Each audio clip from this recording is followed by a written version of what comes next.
mean, how do you view that performance and results?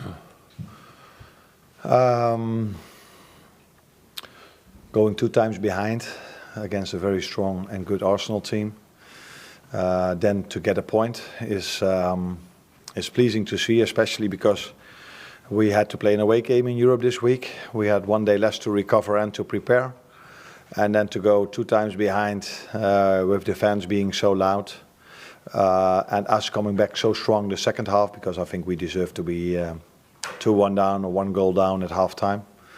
Then it's very pleasing to see that we had the energy and that we were so strong to fight ourselves back in the game the second half. Also because the ones that came in did really good, but also that we were physically really strong today. It was another milestone for Mo, wasn't it? Sort of in Premier League goal terms. I mean, his finishing, his prolific nature and finishing in front of goal was just remarkable, isn't it?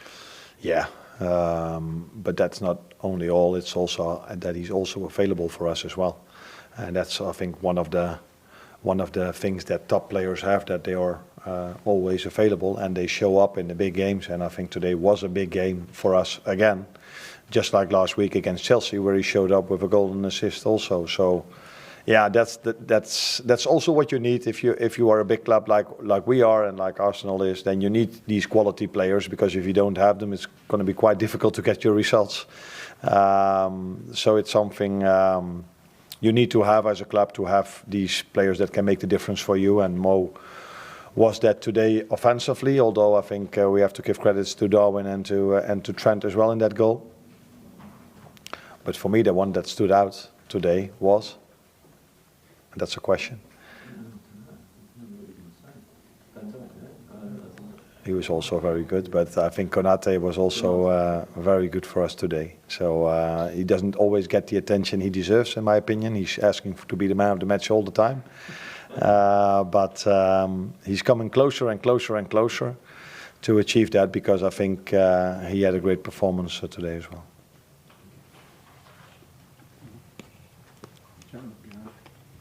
Hi, just wondering whether you think your team are title contenders after that performance, coming back against Arsenal? Where we are? Title contenders. Oh, I know you guys like to talk about title contenders and where we are exactly in the league, and that's also part of your job. The only thing I look at is can you get a result in a difficult away game as this one?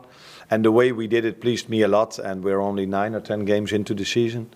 But to see that we can compete with such a strong Arsenal team in their stadium, that is very pleasing to see.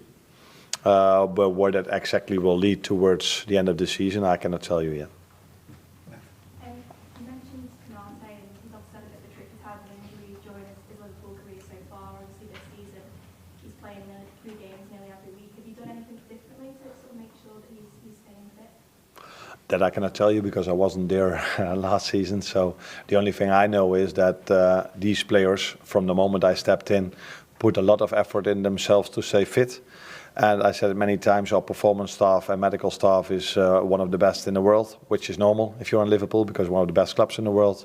They should have a very good performance and medical staff, and that's also what we have.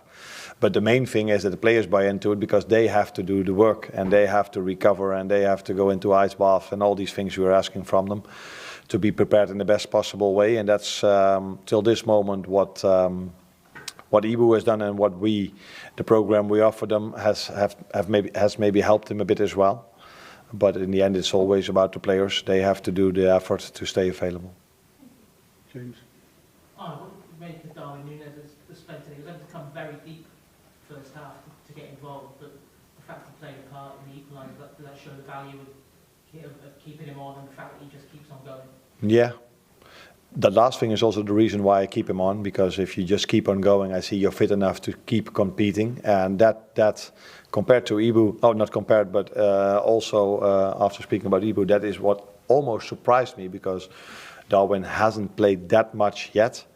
And then to play 3 games in a row with the difficult fixtures we had and away like in Europe, and then to be so fit in the end of the game.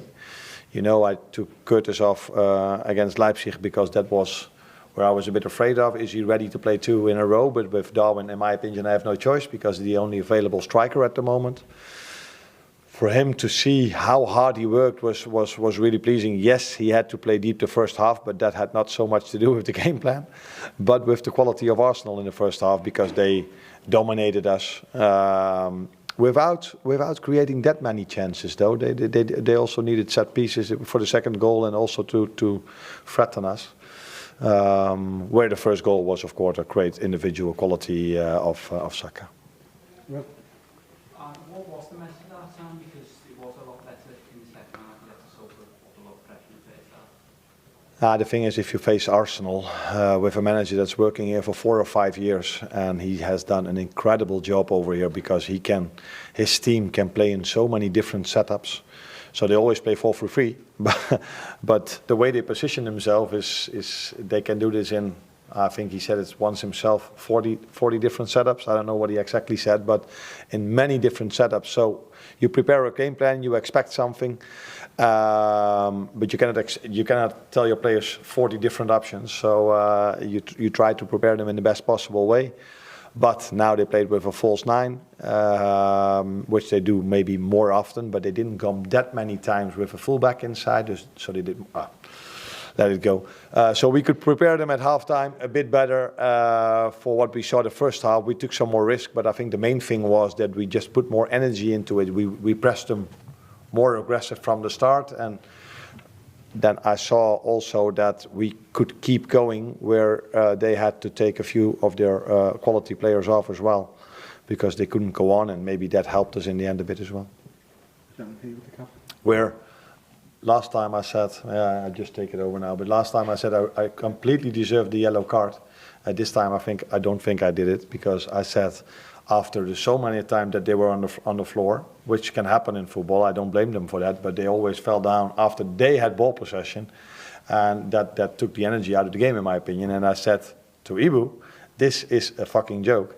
And the fourth official thought that I said to him, you are a fucking joke. So that's definitely not what I said.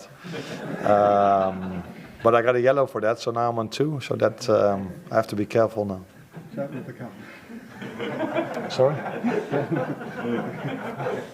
I just ask, is there a sense of kind of belief or a growth that the team can take and garner from the circumstances of that performance, going behind twice, but then also coming back? Yeah, but I think you also take belief from winning away at Wolves or winning away at Crystal Palace in the way we did. So you especially if you get a result, you always take the positives from this. And last week we had to defend really hard to take the 2-1 lead, to keep the 2-1 lead. And today we had to fight really hard to fight ourselves back into the game. And that shows for me a great mentality, because I think most Arsenal fans at halftime would have felt, this will probably lead to a win for us. And then if you show, if you then saw the second half mentality and the second half performance of us, that all these things you take with you to the upcoming difficult fixture list, which is still what we have. But I think this is what every Premier League club has. Last one here. How important was it to stay calm in this fiery atmosphere and also to wait a little bit for Arsenal to get tired in the second half? I don't know if Arsenal got tired. That's a question you don't have to ask to me. The only thing I saw is that we were pushing the second half a lot. That can also have to do with the score, because the last week we had to defend a 2-1 lead, and Chelsea were more pushing than we did. But in the end, it was good for me to see that we were able to do so, because I said in the beginning of the press conference already, we had to play in a away leg in Europe against Leipzig, with traveling, with 1 day less to recover. So then you're not always sure if you're able to come back into the game, especially because they have the fans, and the fans give you a lot of energy as well. So that's why we all prefer a home game, because the fans can help you in difficult moments, or can help you to get the energy if you are a bit out of energy. And we had our away fans, which were loud as well. So maybe that combination helped us to get the second half performance as we had.